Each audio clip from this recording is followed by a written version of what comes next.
Karina Yaniv, and I'm a professor of biology.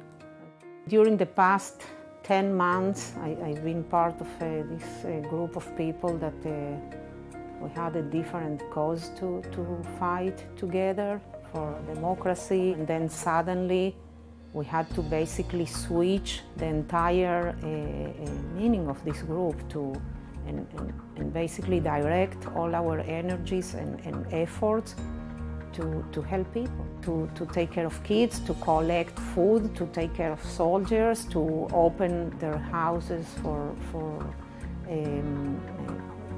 receiving families from the south. I spent 3 days in the first or second week in the headquarters of the Brothers in Arms, trying to understand what happened to more than 1,000 missing people. If you were lucky enough to not get directly hurt, you have to do something to help those that were. Now we are all focused on helping people that are in need. And I think that this is the amazing thing in this country. I think that this is what keeps us alive and strong.